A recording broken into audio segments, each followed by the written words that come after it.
8 नवंबर 2016 की रात्रि को 12 बजे से आज ही के दिन यानी 8 नवंबर 2016 को नोटबंदी हुई थी। आमतौर पर अपने हर बड़े काम के वार्षिक समारोह मनाने वाली सरकार लगता है नोटबंदी भूल गई है। आज के अखबारों में नोटबंदी जैसे महान फैसले को लेकर विज्ञापन नजर नहीं आए, मगर नोटबंदी के अगले साल बीजेपी ने काला धन विरोधी दिवस मनाया था। नोटबंदी की छठी बरसी यानी सच मायने में पुण्यतिथि। हैप्पी बर्थडे, हैप्पी तो नहीं लगता है, हैप्पी बर्थडे तो नहीं बोल सकते, हम इसको नोटबंदी की छठी बरसी बोलेंगे, क्योंकि भारत सरकार ने नोटबंदी 2016 में की थी 8 नवंबर के दिन, जब अचानक से भारत के वर्तमान प्रधानमंत्री टीवी स्क्रीन पे आए और उन्होंने बोला कि आज से 500 और 1000 के नोट आज रात 12 बजे से बंद किए जाते। तो लोगों में कितना उत्साह था, लोग लाइनों में खड़े हुए थे, पूरे देश को लाइनों में खड़ा कर दिया, लोग उत्साह से खड़े हुए थे, लोग तन मन धन से दर्शन करना चाहते थे कि वो 2000 का जो नोट आया है नया गुलाबी गुलाबी कलर का, सब उसके दर्शन की अभिलाषा में लाइनों में खड़े हुए हैं, एक दूसरे का साथ दे रहे हैं। और उस टाइम पे एक जुमला बहुत फेमस हुआ था, आपको याद है किस तरह से हमारे भारत के जवान सियाचिन बॉर्डर पर खड़े रहते हैं, तो क्या हम लाइन में खड़े नहीं हो सकते? तो लोग लाइनों में खड़े रहे, 2-2 हज़ार के नोट निकाले गए, 2-2 हज़ार रुपये मिलते थे। एटीएम्स का कैलिब्रेशन नहीं हुआ था, एटीएम के कैलिब्रेशन किए गए नई करेंसी के हिसाब से। उस वक्त जो 2000 का नोट चलन में भी नहीं था, जब चलन में आया तो मीडिया ने बहुत विस्तार से उसके फंक्शन समझाए थे। इतने फंक्शन थे उस टाइम उस 2000 के नोट में जितने आजकल के एक स्मार्टफोन में भी नहीं होते हैं। कम से कम 21 से 22 नए फंक्शन थे उस 2000 के नोट में, और सबसे अहम फंक्शन था उसमें नैनो चिप का होना, जिसने कालाबाजारियों की और जमाखोरों की कमर तोड़ दी। वो सीधा सिग्नल भेजता था इनकम टैक्स के पास।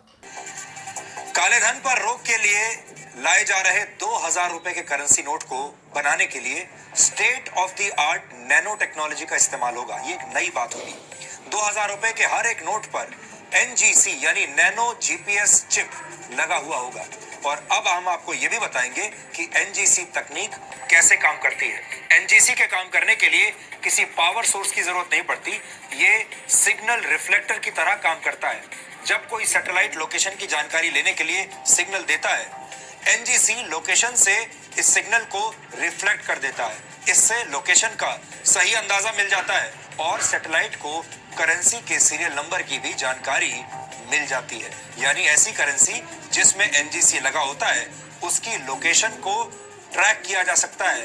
अब आप उसे चाहें तो 7 तालों में भी बंद करके रखें, वो ट्रैक हो जाएगी। भले ही करेंसी नोट ग्राउंड लेवल से 120 मीटर नीचे क्यों ना रखा गया हो। अब जब 2000 के नोट दोबारा चलन में 1% के करीब रह गए हैं, अब ATM पे जाओ आपको 2000 के नोट मिलेंगे ही नहीं। पता नहीं सरकार ने क्यों ये 2000 के नोट दोबारा से बंद करने की ठान ली है। कम से कम नैनो चिप के ज़रिए लोगों का मनोरंजन तो हो रहा था, सिग्नल जा रहे थे सैटेलाइट्स को। पर बहरहाल नोटबंदी के बाद छोटे छोटे मास्टर स्ट्रोक्स आए, बट ये मास्टर स्ट्रोक्स का ब्रह्मास्त्र था। इसने लाया पूरे देश को लाइनों में खड़ा कर दिया। 150 से ज़्यादा लोग लाइनों में खड़े खड़े मर गए। बैंक अधिकारियों के ऊपर इतना प्रेशर था, बैंकों के ऊपर प्रेशर था। और उसी दौरान एक नई टर्म का इन्वेंशन हुआ जिसको बोला गया सेल्फ डिफ़ॉल्टर। ये वो लोग हैं जो बैंक का कर्जा देने में असक्षम हो गए थे, क्योंकि नोटबंदी ने उनके रोज़गार को ख़त्म कर दिया था और उन्होंने बैंक को बोल दिया था कि हम दे ही नहीं पाएंगे, आप हमको डिफ़ॉल्टर कर दो। वो सेल्फ डिफ़ॉल्ट हो गए थे। बैंकों के ऊपर इतना प्रेशर था कि सन 2016 से लेके आज तक बैंक हर साल कम से कम 1.5 लाख करोड़ के कर्जे राइट ऑफ कर रहा है। शुरुआत बैंकों से ही करते हैं, क्योंकि उसके बाद की परिस्थिति 2017 से देखिए। 2017 में सबसे ज्यादा जो रिटर्न ऑफ किया गया 1,61,328 करोड़ रुपया बैंकों से रिटर्न ऑफ किया गया। उसके बाद बरस दर बरस देखिए 2018 में 2,36,000 करोड़ रुपए, 19-20 में 2,34,000 करोड़ रुपए, 20-21 में 2,02,000 करोड़ रुपए, 21-22 में 1,57,096 करोड़ रुपए। और जो विलफुल डिफॉल्टर थे वो भी कम नहीं हुए और बढ़ रहे हैं तो उन्हें रोका भी नहीं गया। 2019 में 2,207 लोग कहते हैं हम पैसा कर्ज नहीं लौटा पाएंगे। अगले बरस कहते हैं 2,469 लोग हम पैसा नहीं लौटा पाएंगे। उसके बाद कहते हैं 2,840 लोग हम पैसा नहीं लौटा पाएंगे जो कर्ज से लिया है। और इस बरस यानी 2022 मार्च तक 2,790 लोग कहते हैं हम पैसा नहीं लौटा पाएंगे और सरकार के माथे पर कोई शिकन नहीं। मतलब कहने का है कि जब अर्थव्यवस्था की कमर पूरी तरह से टूट गई, हमारे छोटे लघु उद्योग जिनको हम MSME बोलते हैं पूरी तरह से तहस नहस हो गए। उन लोगों के पास पता ही नहीं था कि उनको किस तरह से आप नोटबंदी को मैनेज करें। उसके बाद इन्होंने एक और मास्टर स्ट्रोक खेल दिया, GST। अकेले 2017 और 18 में MSME इंडस्ट्रीज़ के 18% दर थी बंद होने की। कोविड के टाइम को भी छोड़ दें तो ये सबसे ज़्यादा है।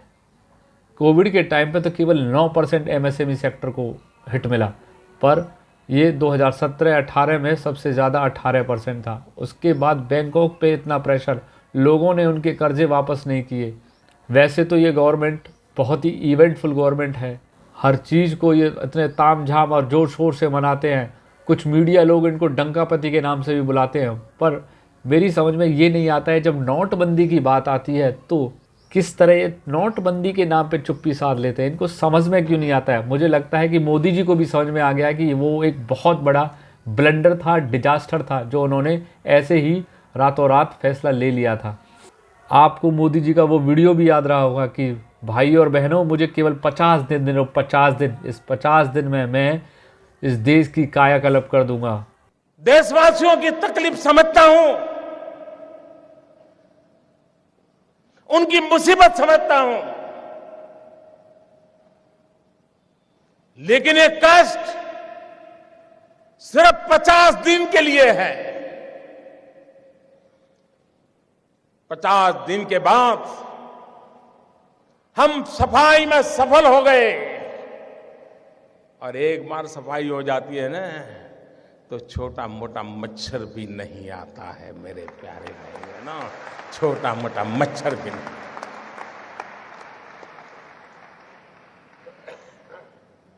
मुझे विश्वास है मैंने लड़ाई ईमानदार लोगों के भरोसे शुरू की है, और ईमानदार लोगों की ताकत पर मुझे पूरा विश्वास है, पूरा यकीन है, पूरा भरोसा है।